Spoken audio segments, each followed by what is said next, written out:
तुम चाहे अपनी किडनी बेच दो, पर मेरी दादी के बर्थडे में 5 लाख से कम का गिफ्ट लेकर आए तो तुम्हारे ऊपर कुत्ते छोड़ दूंगी।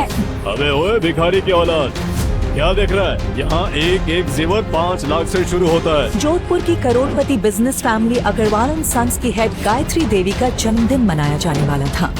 शहर के बड़े बड़े रईस वहाँ आने वाले थे, मगर गायत्री देवी की पोती अवनी बहुत परेशान थी क्योंकि उसके दादाजी ने उसकी शादी किसी अनजान वजह से एक बेहद ही गरीब लड़के गौतम से करवा दी थी और वो चाहती थी कि अपनी दादी साहब को एक महंगा गिफ्ट पेश करे ताकि सबके सामने उसकी बेइज्जती ना हो। शाम की पार्टी में जो गिफ्ट मिलेगा वो ना तुम देख पाओगी ना दादी साहब। पकड़ लो इसे, यही चोर है, यही है वो आदमी इंस्पेक्टर साहब। मगर इंस्पेक्टर साहब, मैं तो बाहर खड़े होकर सिर्फ देख रहा था, मैं चोरी कैसे कर सकता हूँ?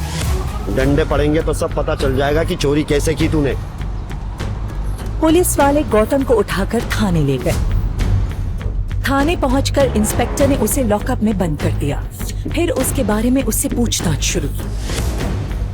जैसे ही गौतम ने बताया कि वो अवनी अग्रवाल का हस्बैंड है, इंस्पेक्टर जोर जोर से हंसने लगा। तो तू है अग्रवाल परिवार का वो घर जमाई, अमीर बीवी को दिखाने के लिए चोरी की अंगूठी ले जा रहा था।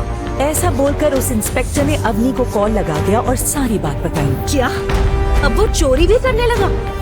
आप उसे मारो पीटो, उसके साथ जो करना है करो। ऐसा बोलकर अवनी ने फोन कट कर दिया। गौतम को भी समझ नहीं आ रहा था कि वो इस लॉकअप से अब कैसे निकलेगा। उधर इंस्पेक्टर भी उसकी एक भी बात सुनने को तैयार नहीं था और उससे ज्वेलरी शॉप में चोरी हुई अंगूठी निकलवाने की जिद पर अड़ा था। इंस्पेक्टर एक मोटा डंडा लेकर गौतम को पीटने के लिए गया। तभी पीछे से एक कड़क आवाज आई।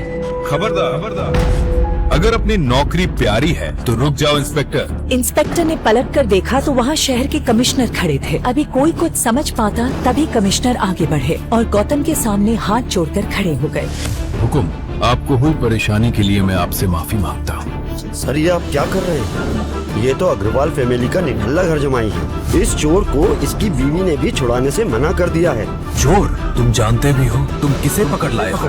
ये चाहे तो वैसी 10 ज्वेलरी शॉप खरीद ले। फिर कमिश्नर ने अपने मोबाइल पर उस इंस्पेक्टर को कुछ दिखाया। वो देखते ही इंस्पेक्टर का चेहरा सफेद पड़ गया और वो गौतम के पैरों में गिरकर माफी मांगने लगा। कमिश्नर ने हाथ जोड़कर कहा, हुकुम, चलिए आपको अपनी गाड़ी में घर तक छोड़ दूं। नहीं, अब बस इतना ध्यान रखिएगा कि किसी को भी मेरी पहचान का पता ना चले, मेरी बीवी को भी नहीं। गौतम ने ऐसा कहा और वहाँ से निकल गया। थाने से गौतम को किसने छुड़ाया? उसकी सच्चाई क्या है? कमिश्नर उसे हुकुम क्यों पुकार रहा था और उसके पैरों में क्यों गिर पड़ा था? आगे एक ऐसा राज खुलेगा जो आपके होश उड़ा देगा। जैसे ही गौतम थाने से बाहर निकला, एक बहुत बड़ी लग्जरी कार आकर वहाँ रुकी।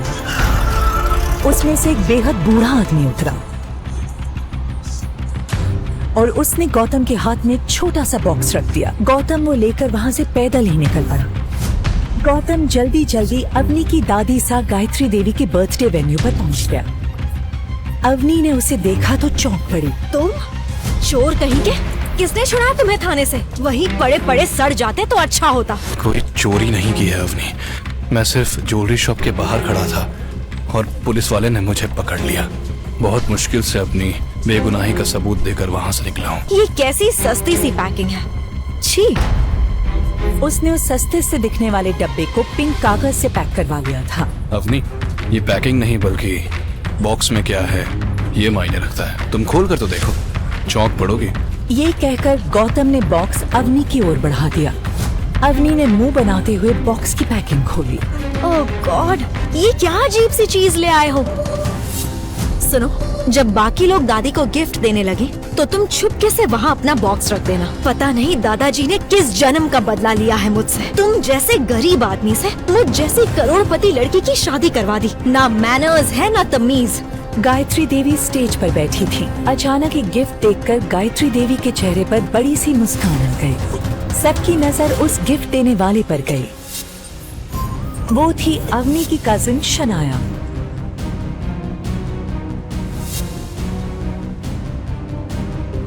डायमंड पेंडेंट, इतना चमकदार हीरा मैंने अपनी 75 साल की उम्र में भी नहीं देखा। इस घर की बाकी बेटियों से तुम कितनी समझदार और स्मार्ट हो शनाया।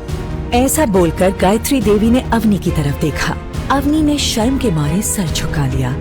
गौतम ने अपनी वाइफ अवनी की ऐसी खुलेआम बेइज्जती होते हुए देखा तो अपनी सीट से उठा और शनाया के पास जाकर बोला। वैसे काफी महंगा होगा ये डायमंड पेंडेंट, है ना शनाया? हाँ, 1.5 करोड़। उसके पेंडेंट का दाम सुनकर वहाँ आए सभी रईस लोगों में हलचल मच गई। इतना महंगा और यूनिक गिफ्ट लेकर आगे की कहानी जानने के लिए देखिए अगला एपिसोड सिर्फ पॉकेट एफएम के यूट्यूब चैनल पर और रॉयल वारिस के सारे एपिसोड्स को सुनने के लिए डिस्क्रिप्शन में दी लिंक से डाउनलोड करें पॉकेट एफएम ऐप।